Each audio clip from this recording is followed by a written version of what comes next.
Okay, it was a good hit, I'll give you that.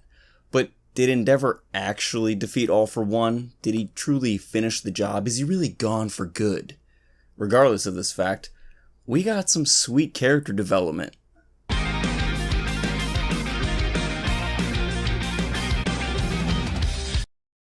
What's up? It's Truth Hero, and welcome back to another My Hero Academia chapter review. So Boku no Hero Academia chapter 356 of the manga will discuss everything from Tokoyami continuing to surprise us week after week, All for One's mental breakdown with his quirks, and Endeavor finally conquering his past and his demons within himself, to then make it his mission to defeat All for One here and now.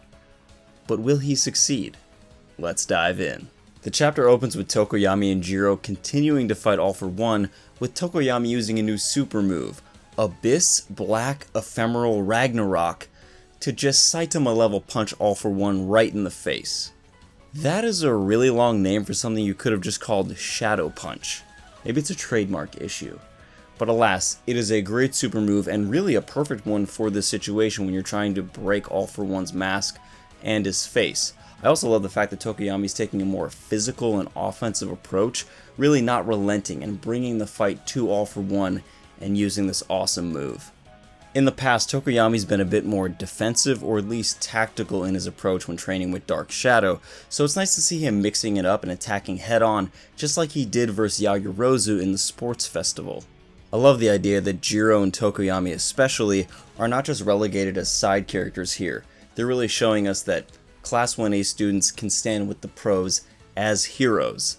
See, All for One, these flies might be annoying, but they're also pretty lethal. Also, it's nice to see that Hawks has just accepted the fact that these two students are going to join him in his plan, because he was reluctant when he saw them coming out of the blue, and even though they saved him, he still didn't want them to be in any danger, but he realizes they actually really need their help. As for the Villain King, he's quite confused as to why these pesky flies can land some big hits on him. What's the matter, big guy? Not feeling so well? All for One comments on how he shouldn't be getting rocked like this, and he could have dodged these attacks, but for the first time, his quirks are acting strange. He even goes on to say that even though he doesn't have his eyes and maybe his ears are damaged, he's stolen so many sensory quirks like infrared vision and things that sense vibrations that he should not have any trouble sensing their attacks, even though he can't see them, and that his senses are actually better than normal people. He even goes on to say that Jiro's not good enough yet with her quirk to disrupt his senses, which raises the question for me, could she get better and do this? Probably not in this fight, but that's a cool thing to hang on to, Jiro.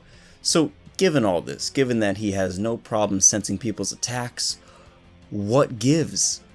This is the very first time we've seen All for One's quirks actively rebel against him. There's a big difference between your body being able to handle a quirk if you acquire a new one, which All for One has actually talked about. He compares it to having a computer with enough memory to store enough quirk data and run the programs. But there's a huge difference between that and some entity or quirk or vestige of whatever you stole trying to mess with you from the inside.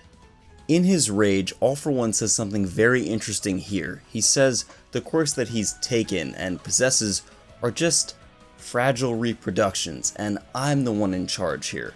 But let's revisit that phrase. Fragile reproductions. Is it possible that the All for One quirk doesn't function how we've always imagined it to? Instead of stealing an original quirk and putting it in All for One's backpack, his body, forever, is it possible that it simply deletes the quirk from the original user and makes a copy into All for One, much like Control-X, Control-V on a keyboard, copying the quirk just as it's deleting it from the original user? So, given this, it's possible that these replicas or these fragile reproductions are now acting out or having problems within All for One. However, this still doesn't tell us why they're doing this or why all of a sudden.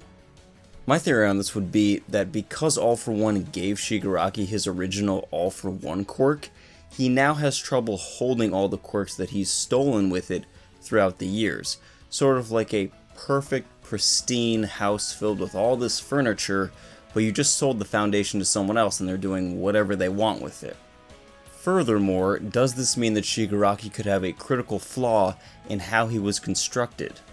Shigaraki went through hell to receive a body that could hold all the quirks All For One and Dr. Ujiko gave him.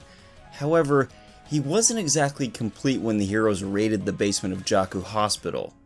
If it's true that unplugging your phone before it reaches 100% is not so good for the battery, as is in the case of Shigaraki's development, could this be Shigaraki's ultimate downfall and critical weakness? We've seen Shigaraki affected by Star and Stripe's New Order quirk, and it almost killed him from the inside, although that's a bit of a different animal.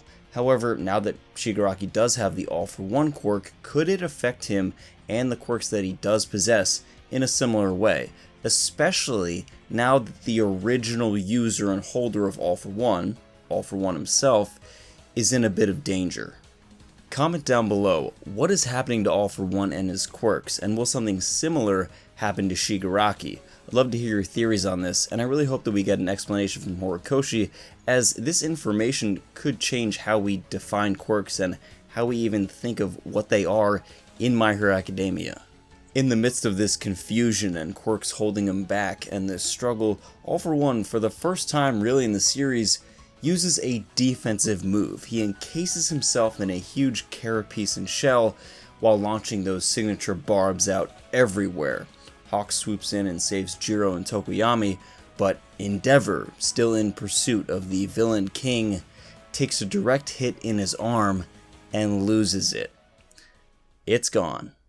Endeavor confronts visions of his past, reflects on his stubbornness, his inadequacy next to All Might, even the reason he chose his name Endeavor, to symbolize hard work, as a self-insulting reminder of the gap in strength, and how effort is never going to help him be number one. Dang, was Endeavor abused like Shoto as well? What the heck is going on with this family, just constantly putting people down? In this moment, Endeavor decides to live for his weakness, to embrace that, maybe live in spite of it. It's interesting because he recognizes that no amount of effort will help him be number one, but at the same time, ever since Endeavor decided to redeem himself and try to gain forgiveness from his family and Shoto in particular, all he's been doing is putting in effort to try and make a connection with his son or be a better hero and father. It hasn't always gone his way and he's definitely messed up, but all he's been doing is trying. So you gotta give the guy some credit here. Effort isn't completely useless. I also really like this nice touch here, how in this daydream or flashback, the person telling Endeavor that he'll always be weak and that he tries to, always overcome weakness and his effort is fruitless, is a young Endeavor in a UA school uniform.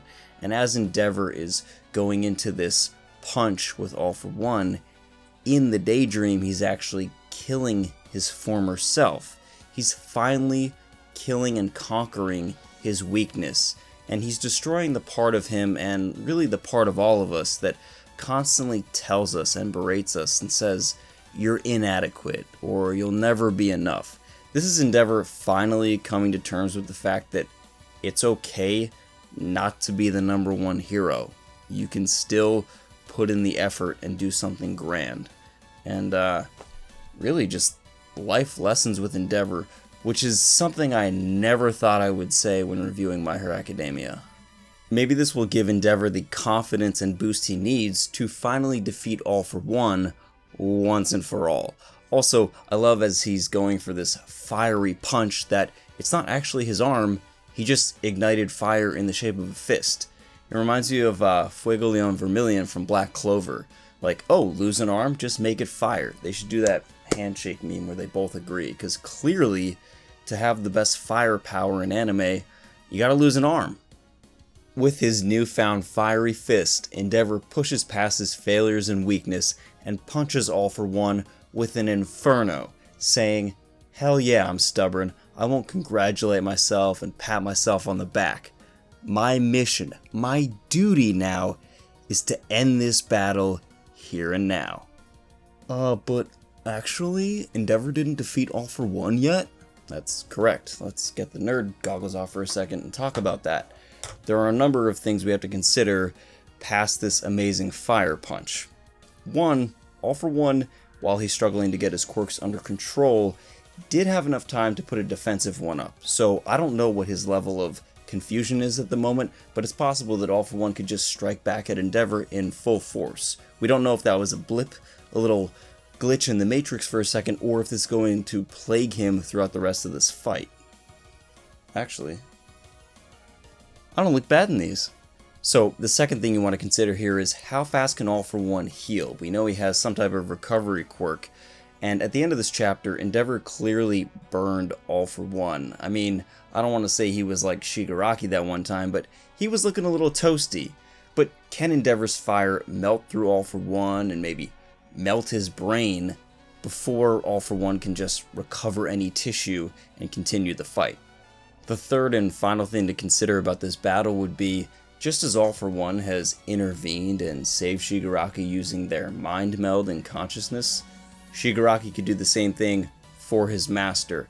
And in terms of Shigaraki saving his master, I know he's sort of come into his own, but he still likes All For One. So if Shigaraki senses that All For One is in danger fighting Endeavor, he could invade All For One's mind, lend him any quirk he has, which, by the way, Shigaraki has quite the powerful arsenal of recovery quirks, of which Endeavor was not able to burn through the last time they fought. Also, Shigaraki could use All For One's body and use the All For One quirk, make contact with Endeavor, and take Hellfire. Maybe this is a fitting end to the number one hero. Maybe Endeavor takes out All For One's body but loses his quirk to Shigaraki. That'd be an interesting way to seek that redemption and overcome his weakness. But what do you guys think? What is the most important thing to consider in this battle between Endeavor and All For One and Shigaraki and a few other heroes here and there? Let me know your thoughts down below in the comments. I'd love to hear your theories. And until next time, Plus Ultra.